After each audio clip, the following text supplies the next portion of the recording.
Bonjour, c'est une émission spéciale que nous vous proposons aujourd'hui à la fois sur France 3 Côte d'Azur et sur France Bleu Azur. Laurent Vareille, bonjour. Bonjour. Une émission qui est donc consacrée au thème du grand débat national qui a lieu en ce moment. Nous allons faire l'état des lieux en Côte d'Azur et nous allons parler plus précisément de la place des services publics dans les territoires à travers 3 thèmes bien précis que vous nous détaillez, Laurent. Alors 3 thèmes qui sont actuellement, on le sait, au cœur des préoccupations de chacun. L'éducation des enfants avec l'école, le manque de moyens, les classes qui ferment parfois et puis les profs qui ne sont pas assez nombreux et pas assez payés, disent-ils parfois. Deuxième thème, lui aussi très présent, la santé, à travers notamment la capacité que le pays a à s'occuper des personnes âgées, des personnes dépendantes, un secteur qui cristallise en fait tous les problèmes que connaît le secteur de manière générale de la santé.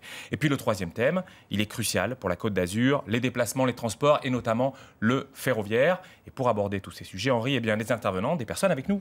Voilà, parce que le principe c'est de susciter le débat donc pendant 30 minutes avec tous ceux qui en sont les acteurs. Alors il y a 3 invités qui seront là pendant toute l'émission que je vous présente tout de suite. Alexandra Valletta-Ardisson, bonjour, vous êtes députée La République En Marche des Alpes-Maritimes, vous êtes référente du grand débat pour le groupe parlementaire En Marche pour toute la région Sud-PACA. Gérard Spinelli, bonjour.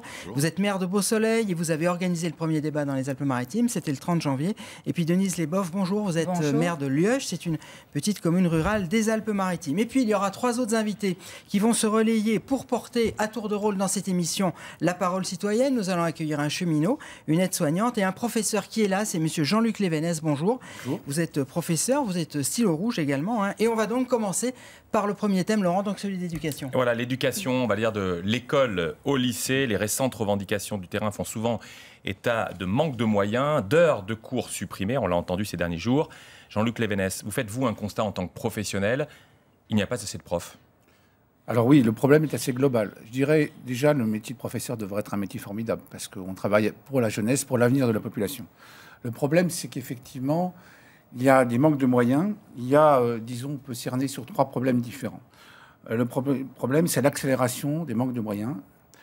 Les classes qui gonflent. Par exemple, je vais prendre l'exemple. En premier degré, M. Blanquer nous a annoncé des classes à 12 élèves. Par contre, ailleurs, c'est 28, systématiquement. Ça a engendré un phénomène de vaste communicance qui fait que dans le second degré, il y a 2450 postes qui ont été supprimés. On arrive à des classes jusqu'à 40 élèves. On arrive à des classes, notamment, par exemple, je vais prendre des exemples sur Nice, lycée du Parc Impérial, moins 100 heures, 8 postes supprimés l'année prochaine. Le lycée du Muy, à Condom, 2 postes en ouverture, 2 postes supprimés. Alors ce que vous voulez dire, classe, monsieur Lévenès, je ne vais pas vous couper, c'est un appauvrissement, en gros, de l'école publique qui pourrait profiter également à l'école privée. En gros, le thème, c'est ça. Alexandra Valletta-Ardisson. Alors, je suis d'accord avec vous et je pense que le métier d'enseignant est en fait effectivement un des plus beaux métiers qui puisse exister. Le budget d'éducation nationale a connu une véritable hausse en 2019. La politique voulue par le gouvernement actuellement a été... Quelle est la politique du gouvernement actuellement? C'est de dire effectivement, il faut recentrer une bonne partie des moyens sur le primaire. Dédoublement des classes de CP, dédoublement des classes de CE1, ce qu'on a commencé à faire et ce qui fonctionne bien en zone REP, ce qui fonctionne très très bien. En ce qui concerne ma circonscription, par exemple, j'ai eu rendez-vous la semaine dernière avec l'inspecteur d'académie, on a fait le point sur les ouvertures et les fermetures de classes. Je me suis assurée, mais ce n'était pas le cas, je n'ai pas eu besoin quelque part, j'allais dire que toutes les classes qui seraient fermées, les enfants qui étaient dans ces classes-là ne se retrouveraient pas dans des classes avec plus de 25 élèves. Et c'est le cas. Donc oui, effectivement, on a fermé des classes, on ferme des classes quand il y a par exemple 9 ou 10 élèves, mais en aucun cas, en tout cas dans ma circonscription, je peux vous assurer, on se retrouve avec des classes avec plus de 25 élèves. Mais il n'empêche qu'on le voit, et on a 2 maires sur le plateau ici, et Mme Leboeuf, M. Spinelli, chaque année, tous les 6 mois, quand il y a la carte scolaire qui est en discussion, les maires, ils montent au créneau pour défendre leur école. Madame Leboeuf, est-ce qu'il faut défendre à chaque fois son école parce qu'il y a des manques de profs, parce qu'on est obligé de fermer, comme le disait Monsieur Lévenès? Alors moi, j'ai 2 positions, évidemment, en tant que maman, grand-mère, ou évidemment, je veux que mon enfant reste dans les classes du village, par exemple, si on parle de la ruralité. Parce que la ruralité n'est pas classée en REP+, et REP, donc, et malgré tout, parfois, on ouvre, on ferme. Hein. Voilà, mais le problème, c'est la population. Et après, en tant que gestionnaire, on peut très bien comprendre qu'il y a des difficultés lorsque les classes arrivent à un minimum minima d'élèves, à les maintenir ouvertes. Après, évidemment, notre rôle, c'est de se battre pour que ces classes restent ouvertes. Donc, il y a des appels à la venue de familles, comme vous avez vu à Ascros récemment. Le maire a fait un appel pour que des familles viennent dans le village pour maintenir la classe ouverte. Alors, avant de redonner la parole à Jean-Luc Lévenès, Monsieur Spinelli, est-ce que on vous a invité parce que vous avez organisé un des premiers débats dans les Alpes-Maritimes. Depuis, il y en a eu d'autres. Hein. Est-ce que ce thème de l'éducation, c'est un thème que vous avez vu revenir assez souvent ? Oui, absolument. Mais nous, on parle plutôt de coéducation et de voir comment on peut améliorer les relations entre les parents, les enseignants, les intervenants dans les écoles pour favoriser l'éducation. L'école s'occupe de l'instruction. On a envie, nous, de nous battre pour que l'éducation passe mieux chez les enfants et puis qu'on puisse partager avec les enfants et puis partager nos valeurs, à la fois de la nation, de la famille, retrouver des valeurs, la civilité. On travaille beaucoup sur ce sujet-là. Donc, ça demande des moyens. Ça demande des moyens. C'est ce que disait M. Lévenès. Le problème, c'est qu'en contrepartie, on est en train d'enlever des postes, les profs râlent et protestent contre la suppression d'heures. On l'a vu dernièrement au lycée, par exemple, professionnel Paul Augianis, où il y a des centaines de suppressions d'heures. Comment on peut faire à ce moment-là ? Dans ma commune, dit dans la circonscription d'éducation nationale, la Beausoleil, en primaire, on est à 23 enfants par classe. Alors, nous, on se bat, on veut éviter les fermetures de classe. On a toujours peur d'avoir des pertes de décharge pour les directeurs. On a besoin que les directeurs interviennent dans les projets pédagogiques que nous montons avec eux. Alors, je rappelle qu'on est dans le cadre du grand débat national. Hein. On est là aussi pour aborder des problèmes de pouvoir d'achat. C'est une question que vous voulez poser aussi, Jean-Luc Lévenès, au niveau du pouvoir d'achat des professeurs. Oui, je voudrais juste terminer par rapport à la précédente discussion pour dire que oui, j'ai des collègues qui ont 28 à 30 élèves en école primaire, madame. Oui. Et il y a pas en REP et pas en CP et en CE1. Madame, je vous ai pas coupé, alors je vous en prie. Donc, pas en REP, oui. Ceux qui sont pas en REP, oui, 28 à 30 élèves, et 12 ailleurs. 28 à 30, c'est difficile pour les collègues. En collège, les catégories maintenant, c'est 25 élèves en REP, 27 en quartier plus difficile et 30 ailleurs. Voilà ce que c'est la réalité. Alors, le pouvoir d'achat, oui, le pouvoir d'achat, c'est 1 400 € en début de carrière. C'est 1 400 € pour un enseignant qui doit avoir un Master 2. Dans le cadre de la réforme du bac, il est prévu d'enseigner les sciences de l'information. Croyez-vous qu'un jeune qui a fait un Master 2 va venir travailler dans l'enseignement pour 1 400 € alors qu'il peut gagner en général 2 500 dans le privé ? Comment voulez-vous qu'on recrute des gens ? À l'heure actuelle à Nice, par exemple, je prends la ville de Nice ou l'ensemble de la région PACA, comment voulez-vous qu'on travaille, qu'on puisse vivre décemment avec 1 400 € en ayant un Master 2 ? Comment voulez-vous qu'on recrute des enseignants de cette manière-là ? C'est pas possible. Alexandra Valetta-Ardisson, des réponses ne serait-ce que sur le fait que en début de carrière, un professeur, c'est peut-être pas attractif, on va dire, pour pouvoir recruter ces professeurs. Une récente étude de l'OCDE est d'accord avec vous et classe effectivement les enseignants français en dessous de la moyenne des autres pays membres, j'allais dire, en termes de rémunération. Par contre, les enseignants français sont nettement au-dessus de la moyenne en fin de carrière. Donc effectivement, je peux entendre que 1 400 € pour commencer une carrière, c'est compliqué pour se loger dans les Alpes-Maritimes et autres. Mais dans le cadre du grand débat, moi j'ai beaucoup de personnes qui viennent me voir qui sont dans l'obligation de vivre avec nettement moins toute leur carrière durant et même à la retraite. Et oui, mais là on parle de d'éducation. faire... Là on parle des professeurs. On peut toujours comparer et trouver un effet. Mais sur l'éducation, est-ce qu'il y a moyen peut-être de faire quelque chose? Des mesures ont été annoncées par Jean-Michel Blanquer pour augmenter le pouvoir d'achat des enseignants. Des mesures ont été faites. Déjà annoncées? Oui, avec une augmentation en moyenne de 1 000 € par an pour les enseignants. Ça a été annoncé. Jean-Luc Lévenès. 1 000 € par an, c'est pas pour tout le monde, madame. 1 000 €, c'est pas pour tout le monde. Il y a par exemple 2 heures sup qui sont proposées, 2 heures supplémentaires. Oui, c'est pas valable pour le premier degré. C'est pas valable pour le premier degré. Et c'est pas valable partout. Les 1 000 €, c'est pas valable partout. C'est pas mon cas. Je travaille dans un collège à Nice-Nord. Il n'est pas question que j'ai 1 000 € de plus par mois. Donc ça... Par an, pas par mois. 1 000 € de plus par an. Par an, pas par mois. 1 000 € de plus par an. Soit. Mais ça fait voilà, par mois. le point d'indice a été gelé pour les enseignants depuis 2010. C'est simple. Les enseignants, on a un nombre d'indices. À partir du prix du point d'indice, vous multipliez par le nombre le point d'indice est malheureusement gelé pour tout un tas de catégories, monsieur. Les enseignants ne sont pas stigmatisés et mis à part. Madame, s'il vous plaît, je vous laisse parler, vous me laissez parler, il n'y a pas de problème. Voilà. Donc, je termine. Il y a 20 ans, on gagnait 2 fois le SMIC. Maintenant, c'est 1,4 fois le SMIC. Alors, continuons comme ça. Arrivons à 1 fois le SMIC. Et vous croyez qu'on va avoir des enseignants des gens qui vont vouloir enseigner dans ces conditions-là? C'est pas possible. Il faut vous mettre en face de la réalité. Le problème, il est qu'il y a énormément d'enseignants qui souffrent dans leur métier, voyez? Mais ça, je l'entends parfaitement. Voilà. Et c'est pas en les payant de cette manière-là que vous allez arriver à recruter. Je vous répète, comment vous allez faire pour recruter dans les sciences de l'information, en informatique, à 1 400 €? Comment vous allez faire? Impossible, madame. On va conclure sur cette partie. Alexandra Vallet-Ardisson, je vous laisse répondre, puisque là, il y a une question bien précise. Et ensuite, on va passer au deuxième thème. Un projet de loi est actuellement en cours, vous le savez, à l'Assemblée nationale sur l'école de la confiance. Jean-Michel Blanquer est parfaitement au courant de tout ce qui se passe dans l'éducation nationale. Des mesures concrètes sont en train d'essayer d'être amenées et apportées. Moi, je peux que vous conseiller, dans le cadre du grand débat, de faire part, j'allais dire, de votre vécu et de vos préoccupations et de contribuer. Et moi, j'ai confiance, j'allais dire, en ce qui est en train de se passer. Après, effectivement, on sort, vous l'avez très bien justement dit, d'une situation qui dure depuis des années et des décennies. On ne peut pas demander au nouveau gouvernement, en 18 mois, non plus de faire des miracles. Donc, je rappelle que l'école publique est un service public gratuit, offert à tous. Le devoir que nous avons, nous, en tant qu'élus, c'est d'offrir le meilleur enseignement sur tout le territoire français, un enseignement juste et équitable. Et c'est ce que nous nous efforçons de faire, avec, c'est vrai, peut-être des fois des enseignants qui peuvent se penser être sous-payés, mais on essaye d'y remédier. Merci, on va donc terminer cette première partie. Jean-Luc Lévenez, je vais vous demander de laisser votre place, puisque c'est le principe de l'émission. Vous allez être remplacé donc pour cette deuxième partie qui concerne les services publics et la santé. Vous êtes remplacé par Madame Béja Béa-Réala. Bonjour. Alors je vous présente assez rapidement. Vous êtes aide-soignante, vous travaillez à Draguignan et vous travaillez surtout dans un EHPAD. C'est un établissement hospitalier pour personnes âgées dépendantes, une structure publique, je précise, parce que c'est important, et vous voulez aborder le manque de moyens financiers et humains. Voilà. Donc en sachant qu'on a eu le plan de solidarité grand âge en 2006, qui s'étendait jusqu'à 2012, puis la mission flash de Madame Nibora pour les EHPAD en 2017, concernant le manque de personnel et la difficulté au quotidien. Et moi, je voulais savoir où on en était par rapport à ça, parce qu'à l'heure actuelle, on est toujours en sous-effectif. Et du coup, si on devait se comparer à l'Allemagne, la Belgique, où on a un personnel pour un résident, nous, on a 0,6, alors qu'en Suisse, en Suède, ils sont à 1,2, en sachant que le ratio patient personnel, ça prend de l'ASH en passant par Madame, votre direction. quotidien, pour que ce soit vraiment concret pour les gens, votre quotidien, votre travail au quotidien, les difficultés que vous rencontrez au quotidien. Les difficultés qu'on a, c'est que dans mon unité, par exemple, on est 4 aides-soignantes. Pour combien de Pour 40 résidents.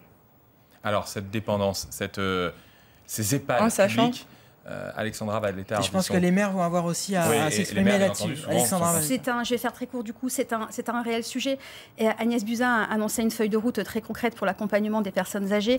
Il y a le projet de loi Ma Santé 2022 qui est en cours, avec des mesures concrètes qui vont être prises, tant dans l'amélioration, j'allais dire, des conditions d'accueil et d'hébergement, mais surtout dans l'amélioration de vos conditions de travail. Donc on est dessus. Elle a vraiment ça à cœur. Vous avez vraiment la chance d'avoir une ministre concernée. On est dessus.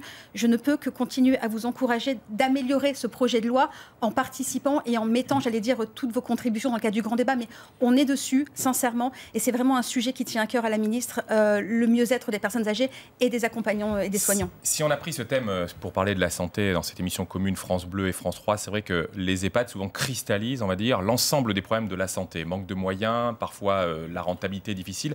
Les maires sont souvent les présidents des conseils d'administration quand on a un EHPAD. Gérard Spinelli... c'est le département. C'est le département, mais il y a des fois les maires qui sont présidents. Le cas, par exemple, notamment à Cagnes et Avance, où c'est le maire qui est le président. Bon. Est-ce que véritablement, la question elle est simple, est-ce que ça peut être rentable un EHPAD ? Non, mais on est tous sensibles aux problèmes dans les EHPAD. Je vois qu'on a tous envie de faire plus. Mais après, je crois que c'est un grand débat qui est lancé. Il y a 1 100 000 fonctionnaires dans la fonction publique hospitalière. Quelles sont les priorités ? Je pense dans le grand débat, peut-être que les gens peuvent donner les priorités. Ce sont les maternités, les hôpitaux psychiatriques, les EHPAD. Qu'est-ce qu'on fait par rapport au personnel qu'on a ? Il y a 1 100 000 dans la fonction publique avec hospitalière. Avec une population qui vieillit. Une population qui vieillit. Mais ce sont les priorités. Ce sont dans le grand débat, je pense. C'est ça qui va être intéressant. Ça y est là aussi dans les cahiers de doléances. Absolument, on en parle. Oui. C'est sûr que c'est un sujet intéressant. Quelles sont les priorités de la population ? Qu'est-ce qu'on doit faire ? Avec un aspect qui peut être également aussi présent, Madame Leboeuf, c'est l'aspect de l'éloignement. Qui ne doit pas être évident à vivre dans votre territoire ? Tout à fait, parce qu'en plus, il y a ces grands déplacements pour aller voir nos personnes âgées dans les EHPAD. Je souscris bien évidemment à vos demandes. Je pense que tout le monde ne peut qu'y souscrire et j'espère que le gouvernement vous entendra parce qu'on se rend compte que déjà, on a du mal lorsqu'on va visiter certaines personnes. On se rend compte des personnes qui sont accueillis souffrent, mais le personnel souffre énormément. Et on peut que vous encourager à continuer à dire tout ce que vous avez envie de dire et vos besoins, parce que je pense que toute la France est derrière vous. Sur le constat, on est tous d'accord. Oui, mais alors justement, plus de moyens. Madame Béa-Réala, est-ce que vous pensez qu'à l'issue de ce grand débat, vous pensez que vos conditions de travail peuvent changer? J'aimerais, j'ai l'espoir. Qu'est-ce que vous demanderiez concrètement? Mais là, concrètement, ce qui nous manque, c'est du personnel formé, de préférence, ou qu'on donne la possibilité à nos personnels non formés d'être formés, de pouvoir prendre en charge dignement nos résidents, parce que en attendant, eux payent un loyer plus qu'exorbitant. Et à côté de ça, ils n'ont pas la reconnaissance au niveau des services. Donc, il y a du mal à recruter? Il y a du mal à recruter? Non, recruter, si on a les finances, on peut recruter. Le souci, c'est que les enveloppes, ça menuise. Donc on ne recrute pas. Donc on fait avec le personnel présent qui est sous pression, qui est là pour être professionnel. Mais nous, on est surtout avec l'humain. Donc on a cette empathie, mais en attendant, concrètement, on est en souffrance, nos résidents sont en souffrance. Et nos directions nous parlent de déficit de budget, mais nous, on est l'humain. Donc concrètement, qu'est-ce qu'on va faire du côté humain? Qu'est-ce qu'on va nous donner comme moyen humain pour répondre à nos résidents? La situation que dresse Madame Béar-Réala concernant un EHPAD public, est-ce qu'il n'y a pas un risque qu'on se tourne vers le privé et que le privé ne soit accessible aussi qu'à une certaine forme de population, parce que le privé, on sait, ce n'est pas du tout les mêmes coûts pour les personnes qui sont dans ces établissements. Tout le monde n'a pas les moyens de mettre 2 000 €, 3 000 €, 4 000 € ou 5 000 € dans un EHPAD. Donc ça veut dire qu'il va falloir... nous, pouvoir public, avec l'argent des Français, je le répète, de pouvoir avoir des établissements et du personnel, des établissements le plus adaptés, le plus accueillants et le mieux possible, et avec du personnel qui se sent bien et qui soit en nombre suffisant. Et alors, quand on sait qu'on a une augmentation de la population qui va donc être dans les années futures dépendante, est-ce que ça veut dire qu'il va y avoir un manque de place, un manque de structure, un manque d'établissement? Ça veut dire qu'il y a des choix budgétaires à faire. Non. Ça veut dire qu'il y a des choix budgétaires à faire. Donc, ça veut dire qu'on ne construira pas les... Qu'est-ce que ça signifie faire des choix budgétaires? J'ai jamais dit qu'on n'allait pas construire. J'ai juste dit qu'à un moment donné, effectivement, s'il y a une population, et il y a une population qui est vieillissante... Mais qu'est-ce que ça signifie faire des choix budgétaires? Parce que moi, personnellement, je ne comprends pas. Ça veut dire qu'il y a une enveloppe budgétaire au niveau national et qu'il y a peut-être à un moment donné plus d'argent qui devra être mis sur les personnes âgées ou sur l'éducation, on l'a vu juste avant. Au sein même de la santé, donc faire des choix, dire on met plus sur les personnes âgées et moins ici. À un moment donné, oui, il faut faire des choix budgétaires. Et question subsidiaire, Alexandra Valletta-Ardisson, quand on entend le témoignage de Madame, quand on vous entend parler toutes les deux, on a l'impression que ce que Madame attend du grand débat, puisque c'est le thème, c'est pas seulement des ajustements budgétaires, c'est un changement d'état d'esprit, presque un changement de système. Est-ce qu'il est possible qu'elle ait des réponses positives à ce niveau-là? Mais sur la partie accompagnement des personnes âgées, dans un cadre bien précis. Sur cette thématique-là, le changement a été opéré avant le grand débat. C'est-à-dire que Madame Buzyn a déjà depuis quelques mois annoncé qu'il y avait un grand plan sur cette thématique-là, et donc du coup les choses sont déjà enclenchées. Le grand débat va peut-être permettre de savoir jusqu'où on peut aller, mais on est en train de changer de paradigme et justement le changement est amorcé. Et est-ce que ce plan prévoit aussi l'aménagement du territoire? On a 2 communes qui n'ont pas forcément peut-être d'EHPAD sur les communes directement, mais alors il y en a une, il n'y en a peut-être pas à Lioche, mais oui, non, mais bon, il y a quand même une communauté de communes, il y a aussi d'autres villages aux alentours. Est-ce qu'on pourrait imaginer une meilleure répartition des EHPAD qui parfois se concentrent sur le littoral, ici pour les Alpes-Maritimes par exemple, ou pour le Var? Je vous encourage à mettre cette proposition dans le cadre du grand débat, qui est fort intéressante. Je vous encourage à y participer. C'est là où on peut revenir sur l'école. Pourquoi on n'a pas des liens de solidarité dans les familles, avec les parents et les enfants? Je reviens sur l'école. C'est vrai que ça pourrait résoudre une partie des problèmes si les familles étaient beaucoup plus présentes dans les EHPAD. À condition souvent, le personnel est seul. Pour accueillir les personnes. Non. Les familles sont très souvent absentes dans les EHPAD. Les familles sont présentes quand elles le peuvent parce qu'elles ont aussi leurs priorités. Non, un parent reste une priorité, mais ils ont aussi leur cercle familial, les enfants, etc., le travail. On a beaucoup de personnes... les enfants de nos résidents viennent nous aider pour les faire manger dignement, parce que faire manger un résident en 5 minutes, en sachant qu'ils ont des problèmes de déglutition, qu'ils ont la pathologie, donc forcément ils ne comprennent plus, ils ne savent même pas ce que c'est avaler. Donc nous on prend ce temps-là, sauf que ce temps-là, il est pris à partie. Voilà. Merci à vous Bedja Béar-Réala. On va passer au 3e thème de cette émission. Commune France Bleu Azur et France 3 Côte d'Azur, qu'on ne pouvait pas oublier tellement il est central pour la Côte d'Azur. Je veux bien sûr parler des déplacements, des transports et plus particulièrement de la SNCF. Le transport ferroviaire joue-t-il son rôle sur la Côte d'Azur? C'est un petit peu la question que vous avez envie de poser, Najim Abdelkader. On va vous présenter parce que vous êtes cheminot, mais vous êtes aussi représentant au sein de la CGT. Alors moi j'ai envie de vous poser la question avant que vous posiez aussi la question. Il remplit son rôle alors le TER et notamment la SNCF de manière globale? Alors la question, vous avez raison, elle se pose en 2 parties. D'un côté les TER et de l'autre côté les trains en ligne, TGV comme on dit, et TET. Vous connaissez la question, on l'a déjà abordé. Malheureusement, oui, il jouait son rôle le train il y a encore quelques années de cela. Aujourd'hui, ce n'est plus du tout le cas sur les TGV, par exemple, ou les trains d'équilibre du territoire, comme on les appelle. Il y avait des liaisons encore il y a quelques années pour Bordeaux en train d'équilibre du territoire. Il y avait des TGV pour Genève, pour Bruxelles, pour Dijon, pour Lille. Aujourd'hui, on ne va plus qu'à Paris en TGV. La Côte d'Azur, qui est pourtant le département le plus touristique de France, après l'Île-de-France, est véritablement enclavée, d'ailleurs sous le silence assourdissant du président de la métropole. Et on trouve ça fort dommageable pour l'économie, mais aussi pour nos voyageurs. Et pour les TGV qui restent, malheureusement, ça fait la une des médias. Depuis la réforme qu'a fait voter le gouvernement... Votre question concerne les TER aussi, parce que bon, les trains grande ligne, mais il y a les TER qui desservent quotidiennement pour des millions de passagers dans les Alpes-Maritimes et le Var. Tout à fait, ça peut rejoindre également le grand débat. Il y a une future convention collective qui est en train de se négocier en catimini entre la direction SNCF et le conseil régional PACA, sans l'avis des usagers, sans l'avis des salariés de la SNCF. On aurait aimé à minima un comité de ligne pour présenter les futurs axes de cette convention collective, de cette convention TER. Aujourd'hui, il n'en est rien. Alors, on va laisser répondre Alexandra Valletta-Ardisson. Je rappelle qu'on est dans le cadre d'un grand débat avec la particularité du territoire et qu'ici, les transports et les TER, c'est effectivement un domaine majeur dont on parle souvent. Alexandra Valletta-Ardisson. Alors, je n'ai pas d'éléments sur une convention qui est en train de se discuter en catimini parce que du coup, je n'en ai pas, eu connaissance. La mobilité est un réel problème dans les Alpes-Maritimes, on en a tous parfaitement conscience. Pour ce qui concerne, je pense que c'est l'ouverture à la concurrence de la SNCF qui vous pose principalement problème.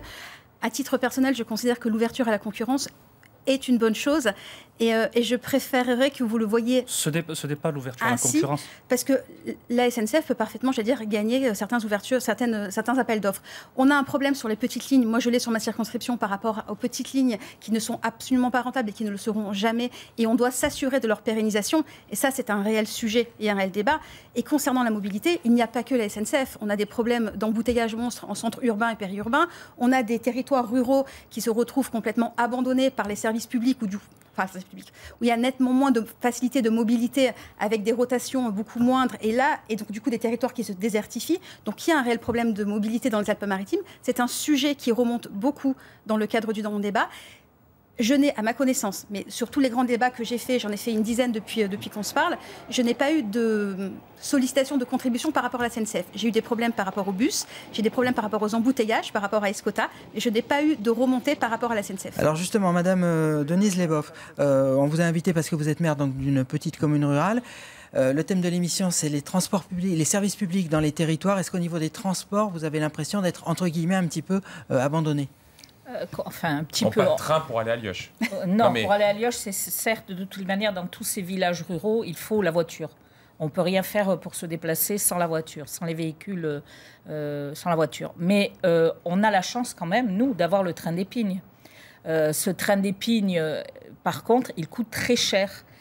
Et il a des horaires qui ne sont pas adaptés. Alors on devrait dire merci, on nous l'a maintenu jusqu'à maintenant, on sait qu'il n'est pas tellement rentable, mais puisqu'on en est à demander certaines choses, autant le faire. On voudrait que les horaires soient plus adaptés pour les travailleurs et que cela coûte moins cher. Il y a des territoires ruraux où il n'y a pas du tout de train.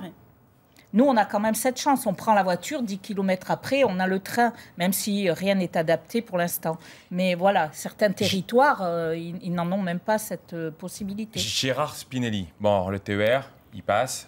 Important pour Beau Soleil, c'est la possibilité d'aller à l'Est, c'est la possibilité d'aller à l'Ouest. Comment vous le voyez fonctionner, vous? Moi, vous avez statistique ou ce pas? que je vois dans ce débat, c'est le débat sur les services publics. Moi, j'aimerais juste dire une chose, il y a 5 500 000 fonctionnaires. Dans les débats publics, tout le monde dit qu'il faut baisser la pression fiscale. Moi, je suis maire, je suis humain, il faut faire plus de crèches, il faut plus de maisons de retraite, il faut plus faire pour l'école. Et puis après, je crois que il faut être réaliste, comme mettons-nous autour de table et discutons. Comment on fait? On ne peut pas augmenter tout le monde. Il y a bien des choix à faire. Il faudrait arrêter sur le transport. Il y a quelques instants, il y a une ligne, et elle parlait de la ligne Breil-sur-Roya, qui s'enfonce donc dans les vallées de l'Est. On le sait, elle ne sera pas rentable, mais il faut la maintenir.